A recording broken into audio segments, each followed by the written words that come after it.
그때의 사람들이 비로소 여호와의 이름을 불렀더라. 한 역사의 정점을 묘사한 완성된 문장입니다.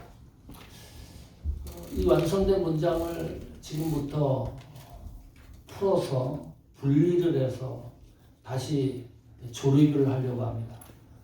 완성된 문장으로 다시 되돌리려고 합니다. 그렇게 하면 이 메시지 증거의 핵심을 더 잘 이해할 수 있을 것이다 예상을 하는 거죠. 그때의 시점, 시간을 얘기하는 중요한 단서입니다. 역사가 흘러가는데 한 정점을 얘기하는 거거든요. 이 역사는 사실적인 기록이다. 어떤 사람에 의해서 또 전설에 의해서 이야기가 꾸며지고 우화가 아니라는 사실을 분명히 하고 있습니다. 사람들이 개인 단수 사람이 아니고 복수 사람들입니다. 대중, 군중, 회중입니다. 개인의 역사가 아니고 회중의 역사입니다. 개인의 사건이 아니고 대중의 사건을 이야기합니다. 비로소라는 단어, 성경 읽다가 이 단어가 등장하면 긴장을 하셔야 됩니다. 전에는 한 번도 이런 일이 없었는데 비로소 이때부터 시작되는 역사이기 때문이다. 새로운 역사의 시작을 예고하는 단어입니다. 전에는 이런 일이 없었어요. 이게 최초에 일어난 일이다. 처음 일어난 일이다. 다시 말하면 천지가 창조되고 하나님이 세상을 만들고 처음 일어난 일이 비로소라는 단어 속에 숨어 있습니다. 종종 나와요. 구약 성경에도 신약 성경에도 비로소라는 단어가 종종 등장하는데 처음 시작되는 역사의 시작점이라는 것을 이해하셔야 됩니다. 불렀더라. 시브리어 의미가 관통하다, 깨뚫다 그 말이거든요. 그 상대에 대하여 그 사람의 마음이 움직이기 시작을 했다. 여기서 누구의 마음이 움직인 겁니까? 하나님의 마음이 움직이기 시작을 했다. 여호와의 이름을 불렀더라 라고 성경이 기록하고 있습니다. 하나님의 마음이 움직이기 시작을 했다. 다시 정리해 볼까요? 그때에 사람들이 대중입니다. 회중에 있는 사람들이 모여서 최초로 하나님의 이름을 불렀는데 하나님의 마음이 움직이기를 시작을 했다. 놀라운 역사의 시작입니다. 놀라운 일이죠. 개인적인 역사가 아니고 회중의 역사에 의해서 하나님의 마음이 움직이기 시작을 한 거니까요. 이것은 최초의 부흥운동입니다. 그 중심에 예배가 있습니다. 여호와의 이름을 불렀더라. 거기에 모여서 예배했던 사람들이 첫 번째 하나님의 실제, 하나님은 존재하신다. 우리가 예배의 대상으로 하나님의 이름을 부르는 그 하나님은 유일신 하나님이라는 사실을 인지하고 드렸던 예배입니다. 두 번째, 그 실제하는 하나님이 어떤 분이신가에 대해서도 소상히 알고 드리는 예배였습니다. 이 예배의 본질이죠. 거룩하신 하나님, 신적 권위가 있는 분, 영화로우신 하나님, 항상 성도와 함께 하시는 하나님, 그 하나님 본질에 대하여 충분히 인지하고 하나님의 이름을 불렀던 예배입니다. 여호와의 이름을 불렀더라. 이 말은 예배를 말하는 명칭입니다. 구약 성경이 앞으로 또 성경에서 여호와의 이름을 불렀더라고 하는 문장이 나오면 이것은 예배라고 생각하셔도 됩니다. 이때 이후로 아브라함도 창세기 12장에 보니까 여호와의 이름을 불렀더라. 예배했다. 창세기 26장에 가보니까 이삭도 여호와의 이름을 불렀더라. 예배했다. 이 공식적인 회중의 예배가 이제 공식화된 되는 역사가 창세기 4장 26절부터 시작이 됐다는 거죠. 세 번째, 나는 왜 하나님을 믿어야만 하는가? 나는 왜 하나님에게 예배를 드려야만 하는가? 나에게 지금 하나님이 왜 필요한가에 대하여 충분한 질문에 대하여 대답을 갖고 드렸던 예배입니다. 다시 보십시오. 여호와의 이름을 불렀더라. 예배의 중심이 하나님으로 모아지고 있습니다. 예배의 중심이 하나님이라는 거예요. 이 별거 아닌 것 같죠? 자, 지금 현 시대로 돌아가 보십시오. 예배의 중심이 하나님이라는 간단 명료한 명제인데 이것이 성도들 또 하나님이 우리에게 원하시는 예배에 대한 명제인데 이것이 너무나 흔들리고 있어요. 하나님 앞에 드리는 예배가 너무 가볍다. 깃털처럼 먼지처럼 가벼워졌어요. 예배의 중심이 하나님에게 향하는 것이 아니라 청중에게 향하기 때문입니다. 예배 드리는 중심이 예배를 드리는 회중들이에요. 그 청중에게 맞춰지니까 재미가 있어야 돼요. 흥미가 있어야 돼요. 즐거워야 돼요. 시간도 딱딱 맞춰서 드려야 돼요. 게다가 강단에서 메시지는 죄를 얘기할 수가 없어요. 기분이 나쁘니까. 뭐 교회가 여기뿐입니까? 하나님의 심판을 얘기하고 종말을 얘기하고 우리의 죄성을 얘기를 하면 기분 나빠해요. 다른 교회로 가면 그뿐이에요. 이 정도로 예배가 여호와의 이름을 부르는 예배가 세태화되고 세속화됐습니다. 코로나 시대 볼까요? 세상 급속도로 하나님의 이름을 부르는 예배가 세속화됐습니다. 걷잡을 수 없게 됐어요. 이것이 뭔데 도대체 이 핸드폰 가지고 예배를 드려요. 화장실 가서도 목사님 설교 들으면서 예배 드렸다고 생각을 해요. 잠자리에 일어나가지고 침대 위에서 켜놓고 그 설교 들으면서 나는 여호와의 이름을 불렀다고 생각을 해요. 그런 시대에 우리가 살아요. 그게 이제 2년, 3년이 되니까 완전히 몸에 붙었어요. 그것이 그렇게 드리는 것이 사실로 생각이 돼요. 진짜라고 생각이 들어요. 이런 시대에 우리가 살고 있어요. 제가 그런 설교했습니다.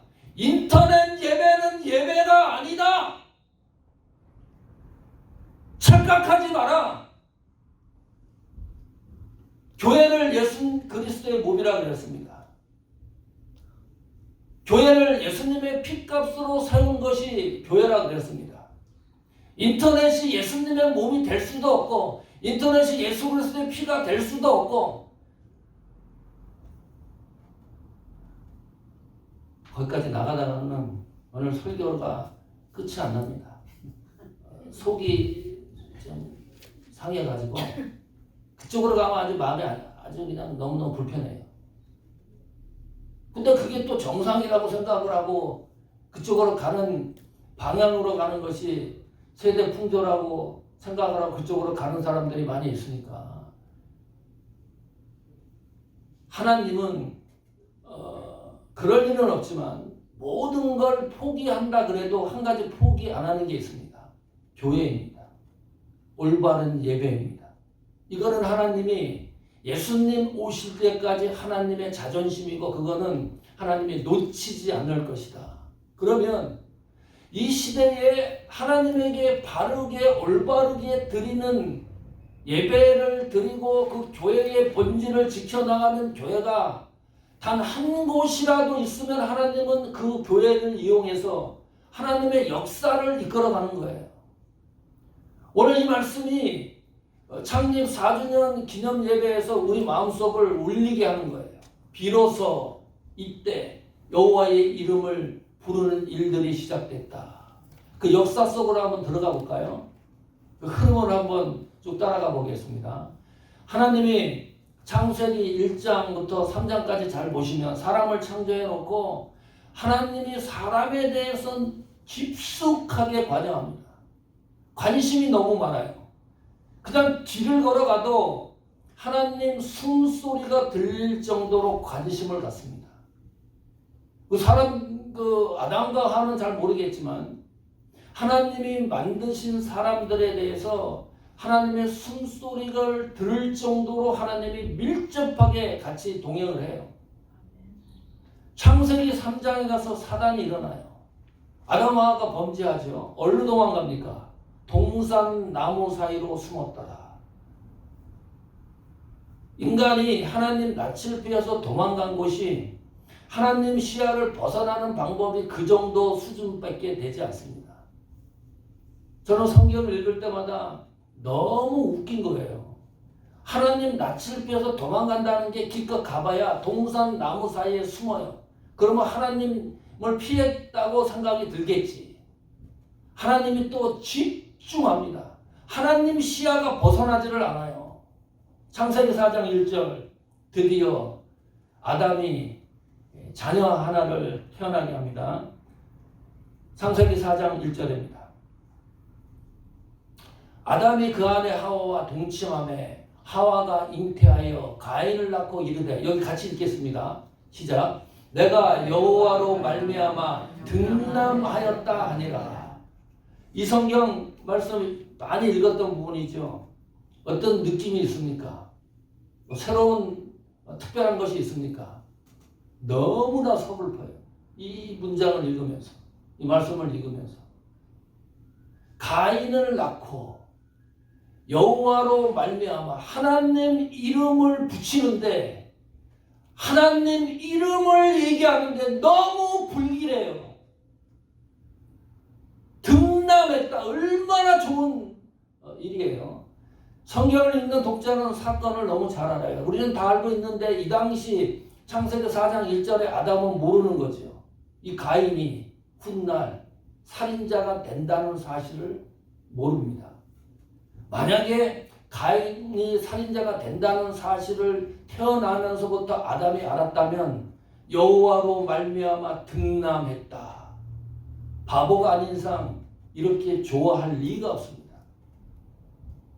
살인자를 낳고 나서 이것은 여호와로 말미암아 등남했다고 좋아하는 수준밖에 안 돼요. 우리가 뭐 대단한 것 같습니까? 인간이 생각과 판단과 결정과 보는 시야가 이 정도로 불완전합니다. 창세기 4장 8절입니다. 드디어 인류 역사에 희한한 사건이 발생합니다. 가인이 그하고 아벨에게 고하니라. 그 후 그들이 들에 있을 때 가인이 그 아우 아벨을 쳐 죽이니라. 이게 사건 사고가 아니에요. 그냥 우연히 일어난 살인 사건도 아닙니다. 어쩌다가 사건이 발생해서 형이 동생을 죽인 일도 아니에요. 가인이 그 아벨에게 고하니라. 불러냈어요. 들로 나가자고. 그리고 그 들에서 완전히 동생을 쳐 죽였습니다. 계획적인 살인입니다. 끔찍한 살인입니다. 그 당시도 끔찍했지만 이와 같은 살인이 지금 현재도 일어난다 그러면 이거 언론에서 가만히 안 둡니다. 흉악범으로 이거는 TV나 신문이나 할 것 없이 공개가 되고 이런 경우가 거의 일어나는 경우가 없기 때문입니다. 그 일이 일어났어요. 어떤 생각이 드세요? 아담 가정의 비극입니다. 우리 가정에 형이 동생을 이렇게 쳐 죽이니라 말씀대로 하면 그런 일이 벌어졌다고 생각을 해보십시오. 제 관심이 그거예요. 오케이, 이런 일이 일어났구나. 그런데 아담은 도대체 이 문제를 어떻게 해결할 것인가? 이게 너무 궁금한 거예요. 근데 비극적인 사건이고 이 가정이 파탄한 사건이지만 도대체 아담은 이 문제를 신앙적으로 어떻게 해결해 나갈 것인가? 이게 너무 궁금해요. 성경을 읽고 찾아보고 아무리 애를 써도 아담이 목소리가 들리지 않아요. 침묵합니다. 아담이 이 문제를 어떻게 해결했다는 이야기가 없어요. 하나님을 찾았다는 기록도 없고 하나님에게 무릎을 꿇었다는 이야기도 없고, 그러면 혹시 이 문제로 아담이 하나님 곁을 또 떠난 것이 아닌가? 그런 불길한 짐작까지 하는 거예요. 그 어둑한 상황에, 그런데 성경을 가만히 또 자세하게 들여다보면 이것이 기이하고 신비한 은혜입니다. 사방이 어둠으로 갇혀 있는데 좁쌀만한 빛이 들어오는 거예요. 그 좁쌀만한 빛이 뭔지 압니까? 시각의 차이입니다. 가인의 시각으로 보면 최초의 살인자가 되지만 아벨의 입장에서 보면 이 시각은 최초의 순교자가 아담의 가정에서 나온 거예요. 가정사지만 그 최초의 순교를 하나님이 또 놓치지 않습니다. 그 최초의 순교가 창세기 4장 26절에 비로소 사람들이 여호와를 불렀더라, 최초의 부흥운동의 기초가 되는 거예요. 이런 놀라운 그 하나님의 역사를 이끌어가는 그 중심 뒤에는 이 놀라운 사실들이 또 숨어 있어요. 좀 더 가볼까요? 창세기 4장 25절입니다.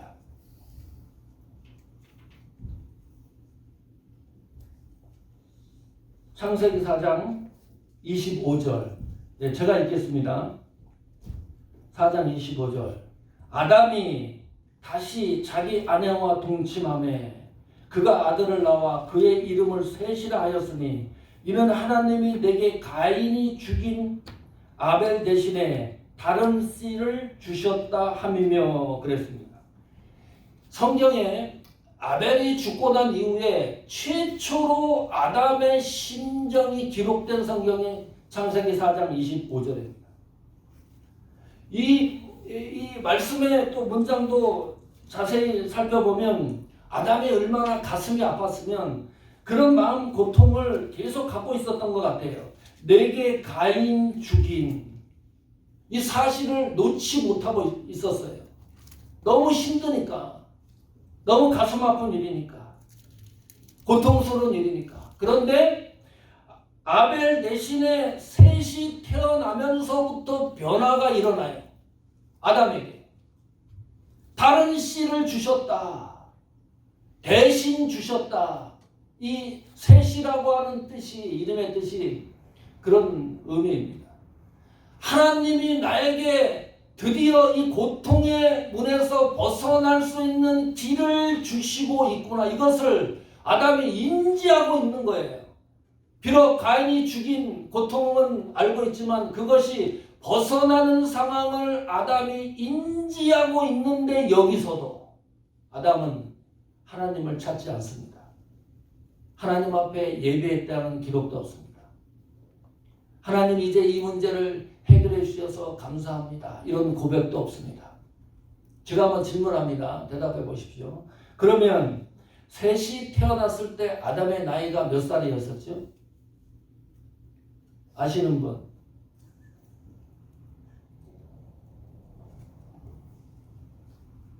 셋이 태어났을 때 아담의 나이는 퀴즈입니다.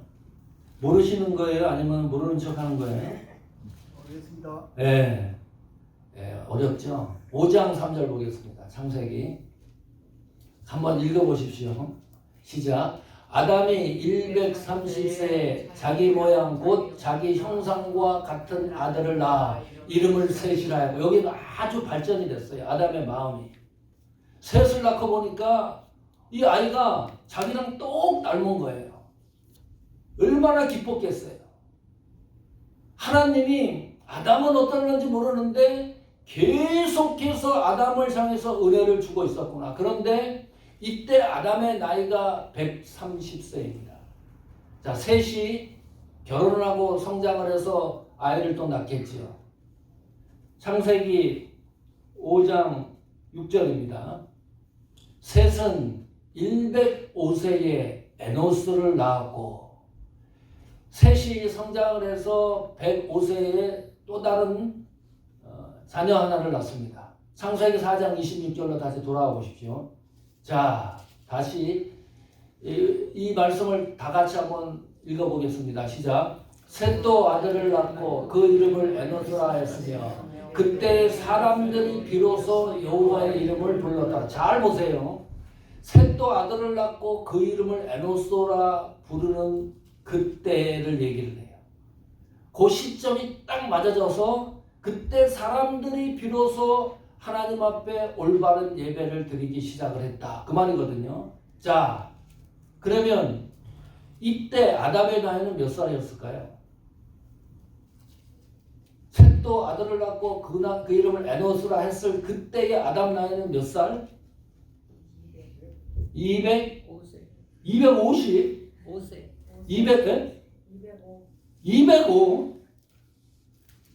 그 계산 빨리 하시는 분 한번 맞춰보십시오. 몇 살이었을까요? 235세. 간단합니다. 130에 105를 더하면 235세 때 사람 아담 나이가 235세 때 비로소 하나님의 이름을 부르기 시작을 했습니다.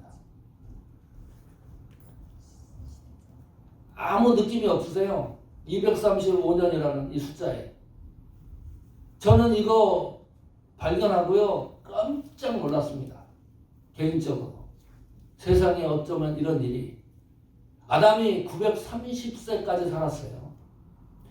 이 말은 무슨 말이냐면 하나님이 아담을 창조하고 난 이래로 235년이 흘렀다 그 말이에요. 그래도 감 못 잡으세요? 235년이 지난 그때에 남산 처음 최초로 비로소 사람들이 여호와의 이름을 부르기 시작한 거예요. 235년 전에는 이런 일이 일어나지 않았어요. 놀랄 일 아닙니까? 사람을 창조해놓고, 아니 하나님이 세상을 창조해놓고 235년이 지난 그때에 사상 최초로 부흥운동이 일어났는데 개인적인 운동이 아니라 사람들이 모여서 하나님 앞에 예배하는 역사가 일어났다. 놀라운 일이죠. 공식적인 예배 회복의 운동입니다. 이것이 하나님의 기다림입니다. 이것이 하나님의 인내하심이에요. 그 생각을 하면 이 말씀 하나만 붙들고 생각을 하면 하나님의 기다림 우리 교회를 위해서 하나님이 성도 한 사람 한 사람을 기다리시는 이 기다림이 없었다 그러면 오늘 사모하는 교회도 존재할 수가 없습니다. 여러분의 신앙도 존재할 수가 없어요. 하나님이 그때마다 우리의 잘못을 지적하고 심판을 한다 그러면 이 세상에 남아있는 사람이 없을 거예요. 하나님의 기다림. 사모하는 교회가 하나님 기다림 속에서 세워진 교회입니다. 그 기다림, 인내라는 것이 무엇인지를 너무나 피부로 느끼고 있습니다. 우리 교회, 우리 성도들이 그렇습니다. 하나님의 기다림. 이 은혜를 다시 한번 생각하자. 이 은혜를 이 시간에 다시 한번 놓치지 말자. 하나님이 우리를 기다리시는 은혜의 이 광장을 잊지 말자. 하나님이 기다리신다는 것은 또 한 번의 기회를 준다는 겁니다. 하나님이 235년 동안에 기다린다고 하는 이 놀라운 역사를 생각해 보십시오. 하나님의 기다림은 또 한 번의 기회의 은혜인데 그 기회의 은혜는 하나님의 목적이 이루어지는 은혜입니다. 하나님의 뜻이 성취되는 은혜입니다. 적어도 성도라면, 적어도 하나님이 세우신 교회라면 하나님의 목적과 뜻이 이루어지는 그 역사를 우리가 한번 누려야 되지 않겠습니까? 이 기다림의 은혜가 여러분 생애 속에 충만하기를 축복합니다. 아멘. 최초의 부흥 중심에요. 비로소 여호와의 이름을 불렀더라. 이 역사의 중심에 누가 있는 거예요? 아담의 가정이 있어요. 아담이 있습니다. 참 이것도 아이러니예요. 하나님이 쉽게 말하면 살인자의 가정을 사용하시는 거예요. 이거 누가 이해를 합니까? 살인자의 가정을 나가서 아담이 그 동네방네 소문이 다 났을 텐데 복음이 증거되겠습니까? 자기가 난 아들이 동생을 죽여가지고 그런 일이 벌어졌는데, 그런데 하나님이 아담을 사용하세요. 아담의 가정을 사용합니다. 셋이 태어나게 합니다. 그 셋의 가문을 통해서 예수 그리스도의 족보가 완성이 돼요. 놀라운 일이죠. 그 셋의 족보를 통해서 예수 그리스도가 이 땅에 오세요. 예수님이 구속이 완성이 돼요. 이 역사를 이해하겠습니까? 하나님이 사용하시는 교회가 되자, 하나님이 사용하는 성도가 되자. 괜찮아요. 부족하고 연약하고 약하고 가진 것이 없고 능력이 없어도 괜찮아요.